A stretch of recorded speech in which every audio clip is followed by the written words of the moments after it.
قاضی صاحب سے ایک دفعہ پھر آج ہاتھ ہو گیا۔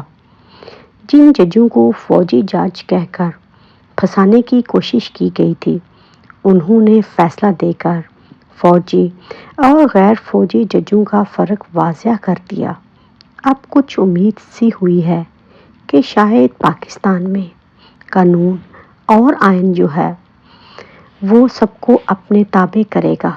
اب سوال یہ پیدا ہوتا ہے کہ یہ فوجی عدالتیں تھی کیا؟ کیوں اس نیوز کو اتنی پذیرائی مل رہی ہے؟ تو میں آج آپ کو تھوڑا سا ڈیٹیل سے بتاتی ہوں کہ فوجی عدالتیں تھی کیا، کیوں ان کو کام کرنے سے روکا گیا ہے اور اس کے عوام پر کیا اثرات تھے۔ 9 مئی تو آپ کو یاد ہی ہوگا، ہر جگہ پر اس کے خوب چرچے ہیں۔ آج سپریم کورٹ نے عام شہریوں کے فوجداری عدالت میں ٹرائل کا فیصلہ سنا دیا۔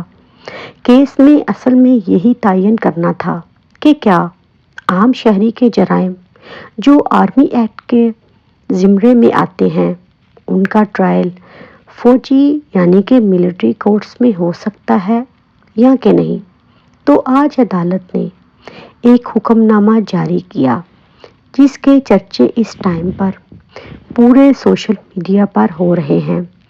آخرکار سویلین کے ملٹری ٹرائل کو 5 رکنی بینچ نے متفقہ طور پر جو ہے کالعدم قرار دے دیا ہے، جبکہ آرمی ایکٹ کی دفعات 1 کو 4 ججز نے کالعدم قرار دیا، جبکہ جسٹس یحییٰ افریدی نے اس پر اپنی رائے محفوظ رکھی ہے۔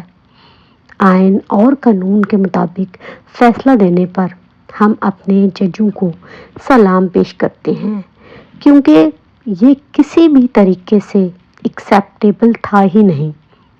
اور دوسری طرف اب یہ سوال ہوتا ہے کہ کیا 9 مئی میں جس طرح عمران خان اور پوری پی ٹی آئی کو ڈرا گیا، کیا کچھ عمران خان کے اب خون ساتھ جا رہا ہے؟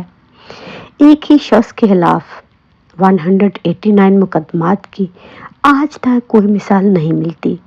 عمران خان کی توشیحانہ کیس میں سزا پہلے ہی معطل ہو چکی ہے، ہو سکتا ہے وہ بری بھی ہو جائیں۔ ان سے جیل میں برا سلوک کیوں کیا جا رہا ہے؟ عمران خان کے وکلا جو ہیں وہ ہفتے میں صرف آدھے گھنٹے کے لیے عمران خان سے مل سکتے ہیں۔ آج چیف جسٹس جو ہے وہ تو شاید خاموش ہیں، لیکن جسٹس حسن اورنگ زیب نے اہم ریمارکس دیے کہ ہمیں فری ٹرائل ہوتا نظر نہیں آ رہا۔ تو محب وطن پاکستانیوں، آپ کو میں یہ بھی بتاتی چلوں کہ آخرکار عمران خان پر سائفر کیس کے حوالے سے کون سی ایسی چارج شیٹ ہے جس کو یہ لوگ ٹرائل کرنا چاہتے ہیں۔ انہوں نے عمران خان پر سب سے بڑا الزام یہ لگایا ہے کہ عمران خان نے ایکس پرائم منسٹر ہونے کے ناطے سائفر کو غیر قانونی طور پر اپنے پاس رکھا۔ اس کا جواب تو یہ ہے کہ وزیر اعظم پاکستان جو ہیں اگر وہ کسی بھی چیز کو اپنے پاس رکھتے ہیں تو وہ غیر قانونی کیسے ہو گئی؟ اور دوسرا، سیکرٹ دستاویزات کو غلط طریقے سے استعمال کیا اور سائفر پاکستان اور امریکہ کے درمیان انتہائی خفیہ دستاویزات تھی جسے عمران خان منظر عام پر لے کر آئے۔ اس کے علاوہ عمران خان ریاست کے مفاد کے خلاف معلومات آگے استعمال کرنے کے مجاز نہیں تھے۔ سائفر کو سیاسی مقاصد کے لیے عمران خان نے جلسے میں استعمال کیا۔ اس عمل سے ریاست پاکستان کا تحفظ شدید متاثر ہوا، قومتی سلامتی کو خطرے میں ڈالا گیا۔